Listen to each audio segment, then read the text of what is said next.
Next. Vas-y. Passons à la suite. On passe aux choses sérieuses puisqu'on va découvrir un peu de culture japonaise. Puisque Milk, cette semaine dans Tsugoi Japan, tu nous parles des porte-bonheur, les Daruma. Tout à fait. Je vous parle de ces petites poupées en papier mâché qu'on appelle Daruma et qui sont censées porter bonheur. Merci.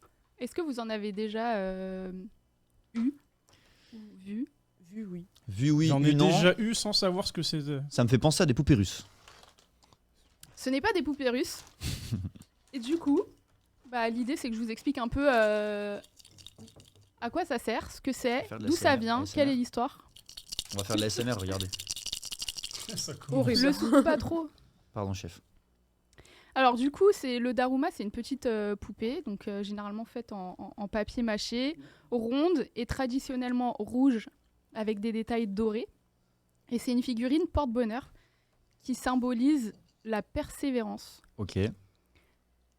Je vous propose de découvrir un peu son histoire et la légende autour de ça. La légende, en gros, dit que les Daruma, ils auraient été créés à l'image de Bodhidharma, un moine bouddhiste. On voit une Il y a des illustration. ermites. Un petit peu. Ouais, grave. Jérémy. C'est une belle illustration. Hein. C'est une belle illustration. Il est- Bodhidharma, c'est le fondateur de l'école zen en Chine. Enfin, ça s'appelait pas zen à l'époque en Chine, mais ça deviendra l'école zen au Japon.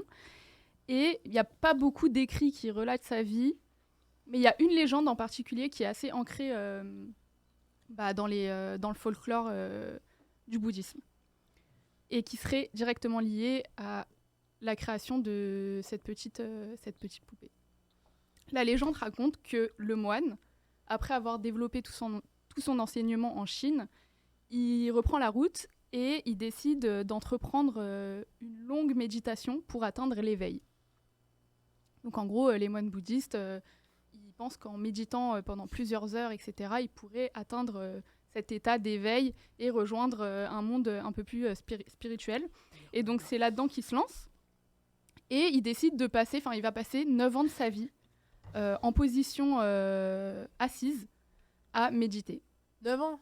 9 ans. C'est énorme. Déjà, Ça ressemble à la légende de... C'était Bouddha, je crois, non, qui a médité pendant... C'est ça. En gros, c'est un truc qui revient souvent dans les légendes de moines bouddhistes parce que c'est vraiment le but, c'est d'atteindre l'éveil. Et pour ça, ça passe par la méditation. Et la méditation, c'est rester dans une position sans bouger, sans parler, pendant plusieurs heures de base. Sans manger. Mais quand ça se dépasse, donc là, c'est 9 ans. Et la légende dit qu'en gros, il serait resté tellement de temps sans bouger que ses membres, du coup, se seraient atrophiés. D'où la forme un peu ronde du Daruma. Oh. Il avait la lèpre un peu, c'est tombé. Je sais pas si c'est tombé, mais ça s'est atrophié. Ok. Il y a une autre légende dont on va parler, c'est ses yeux. Donc traditionnellement, les yeux des Daruma sont représentés très ronds. Il y en a qu'un normalement, non? Je vais expliquer Ah, après pardon, comment ça pardon. fonctionne. Ça ressemble à un Tu vas trop vite. J'ai spoilé, pardon. En gros, la légende dit que Bodhidharma, au bout de 7 ans de méditation, il se serait assoupi. Et quand il s'est réveillé, il était foudrage contre lui, parce que normalement, quand tu médites, t'es pas censé dormir. Et du coup, pour être sûr de ne plus jamais s'assoupir, il a décidé de s'arracher les paupières et du coup de ne plus avoir la possibilité de fermer les yeux, Comme un hibou. comme un hibou. Il est fou. Ah ouais. Waouh. Il continue la suite de sa méditation et au bout de 9 ans, il aurait atteint l'éveil et on aurait retrouvé son corps dans la même position, dans cette grotte, la position assise, du zazen pour ceux qui connaissent le bouddhisme. Ok. Et donc, je le disais, c'est pour ça que le Daruma, il est représenté sans bras, sans jambes et avec des gros yeux bien ronds. Et pourquoi on en a fait un porte-bonheur ? En gros, c'est pour montrer cette quête de Bodhidharma, cette quête de l'éveil et sa persévérance. Et donc, elle est représentée dans cette petite poupée. Aujourd'hui, on achète ou on récupère les poupées comme ça dans des temples. Et comment on l'utilise ? Quand on la récupère, au début, elle n'a pas d'yeux. Et on va venir dessiner l'œil gauche, traditionnellement, en premier, et formuler un vœu. Une fois que le vœu est réalisé, on dessine l'autre œil. Mais tant que le vœu n'est pas réalisé, il reste borgne c'est avec un progressif, seul du œil. coup. Exactement. Ok. Et en fait, comment il va être utilisé ? Bah, tu fais ton petit vœu, tu mets ton œil, tu le poses dans un endroit où tu vas pouvoir le voir régulièrement, quotidiennement. Et en fait, c'est pas tellement le côté magique du vœu qui va se réaliser, mais plus le côté persévérance, puisque tous les jours tu vas passer devant et il va lui manquer un œil, et tous les jours tu vas te dire bah, qu'est-ce que je dois faire encore pour atteindre mon objectif. Et donc c'est pour ça que ça a ce symbole-là.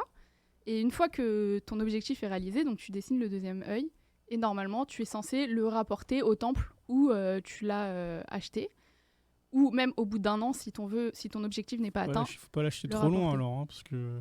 Bah, c'est pour ça qu'il est encore là, malheureusement. Il n'a pas pu retourner au Japon. Mais du coup, c'est l'histoire derrière ça. C'est vraiment plus que le côté... c'est pas en fait faire un vœu et être passif, mais c'est vraiment avoir un objectif et tout donner pour l'atteindre. Et du coup, tu as 1 an pour le réaliser parce que, en gros, passé 1 an, le pouvoir de cette petite poupée, elle deviendrait moindre. Et donc, c'est pour ça qu'il faudrait le rapporter au temple. D'ailleurs, du coup, quand on le rapporte au temple, les darumas, ils sont brûlés pour justement permettre à tout l'esprit qui pourrait être dedans de repartir et d'aller s'implanter dans d'autres darumas et de continuer à apporter cette chance, ce porte-bonheur, Cette etc. prospérité, ouais. Et du coup, il les crame Merci. après ? Voilà, il les crame. Bah, du coup, là, c'est dans un temple à Tokyo. Alors, je vais vous dire le nom. Dans mes notes, c'est Nishi-Arai Daishi, donc à Tokyo. Et en fait, tous les ans, début février, ils brûlent tous les darumas qui ont été rapportés. Et les gens peuvent venir voir. Ça fait un peu comme un festival. Et les personnes qui ramènent leur daruma repartent généralement avec un nouveau pour l'année. Traditionnellement, ils sont toujours faits en bois. En papier C'est mâché. du papier.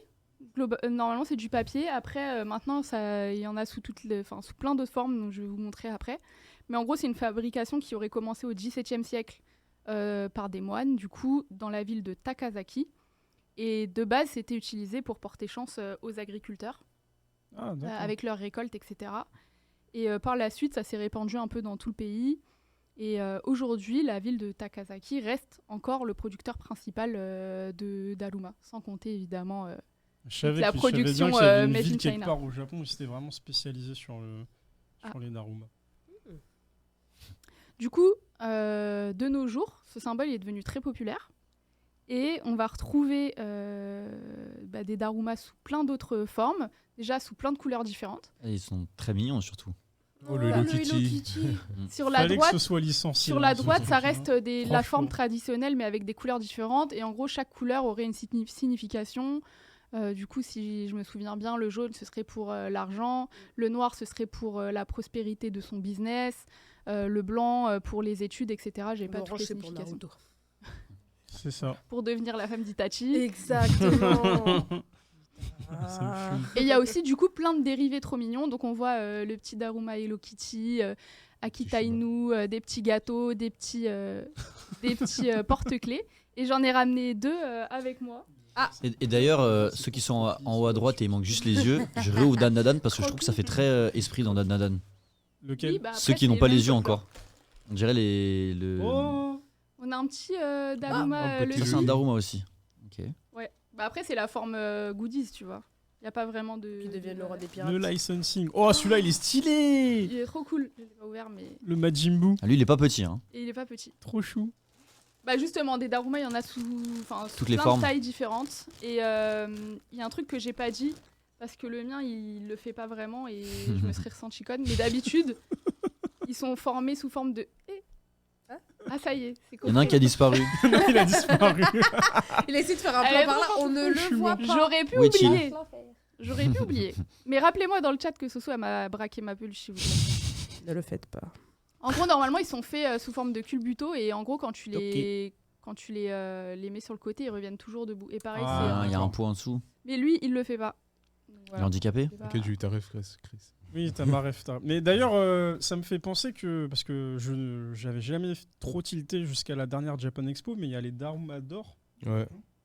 où justement c'est un peu comme des espèces d'awards, où on attribue un Daruma pour chaque nouvelle licence ou vote. Je crois que c'est en fonction des votes, si je dis pas de bêtises, du public, et qui votent pour, je sais pas, l'animé, le manga. Je crois que la sélection, elle se fait par une liste de gens. Dont des... Ah, c'est pas le public. Ah, c'est une liste de personnes. Et après, c'est le public qui choisit dans la première voilà, sélection. c'est ça, ouais. Donc, Et d'ailleurs, Crunchyroll ont pas mal raflé de ce que j'avais vu. Voilà.